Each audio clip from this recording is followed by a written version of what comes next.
विवेक की वन विभाग में रेंजर के पद पर नई नई पोस्टिंग हुई थी। उम्र करीब 25-26 साल, अच्छी कदकाठी, दिखने में हैंडसम और काफ़ी होशियार भी था। कुछ महीनों बाद उसका तबादला बालाघाट से करीब 50 किलोमीटर दूर सोनपुर गांव में हो गया। गांव में उन्हें जो सरकारी आवास मिला वह काफ़ी पुराना था। खैर विवेक को तो कोई फ़र्क पड़ने से रहा, लेकिन बाथरूम की कंडीशन देख उसकी शहरी पत्नी रिया ने तो नाक भौं सिकोड़ लिए।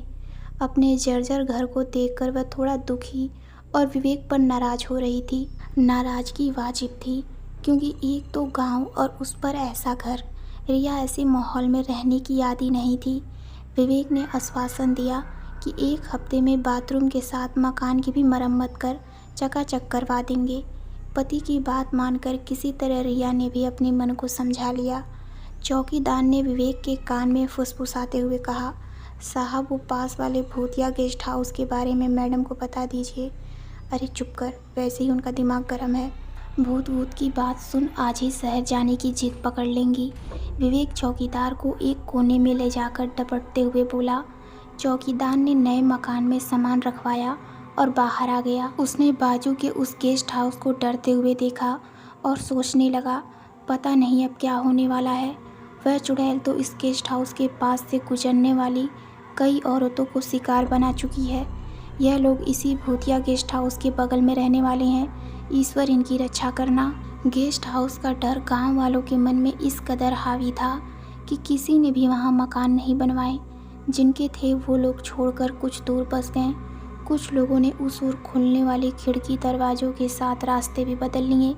लोगों ने गेस्ट हाउस की तरफ मिट्टी की दीवारें, कटीली झाड़ियों की बागड़ लगा रखी थी, ताकि भूल कर भी कोई उस ओर ना जा सके। यदि किसी को उस ओर जाना पड़ जाए तो आधे गांव का चक्कर लगा कर ही जा सकते थे। विवेक को उस मकान में रहने को मना करने की दूसरी वजह जंगल था, जो गेस्ट हाउस और उन्हीं सरकारी आवास से शुरू होता था। 4-5 दिन बीत गए, सब कुछ ठीक चल रहा था। एक रात विवेक की नींद खुली। रिया बिस्तर पर नहीं थी। तभी बाहर के दरवाजे खुलने की आवाज़ आई। वह दौड़ते हुए बैठक रूम में आया। दरवाजे खुले हुए थे। घड़ी में 4 बज रहे थे और अभी अंधेरा ही था। उसने बरामदे से लेकर पूरे घर में आवाज़ देते हुए पुकारा, लेकिन रिया घर में नहीं थी। टॉर्च लेकर वह घर से बाहर आया और सोचने लगा, पता नहीं इस समय कहाँ चली गई। सुबह होने में अभी 1.5-2 घंटे बाकी हैं। यहाँ तो वह किसी को पहचानती भी नहीं है। कहीं नाराज़ होकर शहर तो नहीं चली गई। लेकिन इस समय कोई भी बस शहर नहीं जाती। अकेले जाने की बेवकूफ़ी तो वो नहीं कर सकती। विवेक की चिंता बढ़ती जा रही थी। उन्होंने चौकीदार को बुलाना उचित समझा। विवेक ने चौकीदार को फ़ोन लगाया और जल्द आने को कहा। अचानक विवेक की नज़र उस गेस्ट हाउस पर गई, जिसकी बाउंड्री उनके घर की दीवार से महज 15 फीट दूर थी। वहाँ एक लोहे का छोटा सा गेट था, जो आधा खुला हुआ था, जबकि सामने का बड़ा गेट बंद था। विवेक सोचने लगा कि एक बार गेस्ट हाउस में जाकर देख लिया जाए। वह कई बार रातों में अकेले जंगल घूम चुका था, इसलिए यह उसके लिए कोई बहुत बड़ी बात नहीं थी। वह तेज कदमों से उस गेट की तरफ चल दिया। तभी पीछे से चौकीदार ने उसका हाथ पकड़कर रोक लिया और घबराते हुए बोला, साहब कहाँ जा रहे हो? ज़रा सामने तो देखो, वहाँ चुड़ैल हो सकती है, मैंने आपको बताया था। चारों तरफ अंधेरा ही अंधेरा और उस पर एक साथ कई कुत्ते के रोने की आवाज़ ने माहौल को और भयानक बना दिया था। वह रुक गया। दोनों ने गेट से थोड़ा दूर होकर देखा तो उस गेस्ट हाउस के एक कमरे में कुछ हलचल दिखाई दे रही थी। मोमबत्ती की मध्यम रोशनी और एक चलती हुई परछाई। वो दृश्य देखकर अब विवेक को भी थोड़ा घबराहट हुई। उसने चौकीदार से पूछा, क्या वाकई वहाँ भूत रहते हैं? मैं तो इन बातों पर बिल्कुल भी यकीन नहीं करता। गेस्ट हाउस का रहस्य बताने के लिए चौकीदार को यही समय सही लगा। उसने बताया कि आज से 12 साल पहले इस गेस्ट हाउस में सब कुछ ठीक चल रहा था।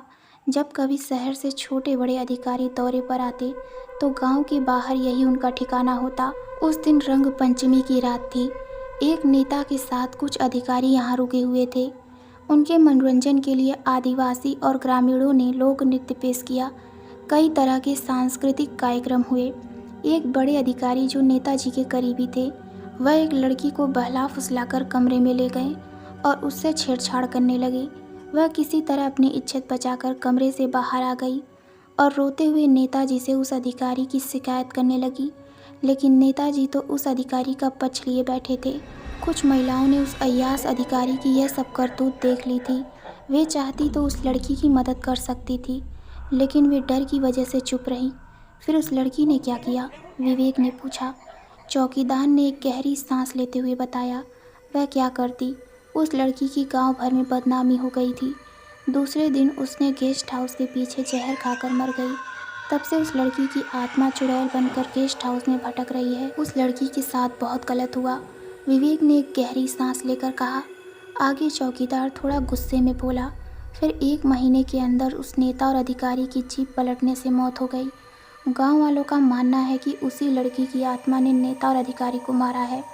और विवेक ने चौकीदार की बात बीच में ही काट दी। अब आगे की घटना बाद में सुनूंगा, पहले वहां जाकर देखते हैं। उस भूतिया गेस्ट हाउस का वह कमरा जो छोटे गेट के पास था, विवेक को वहां कांच की एक खिड़की से थोड़ी रोशनी में रिया दिखाई दी। विवेक तेजी से उस ओर बढ़ने लगा।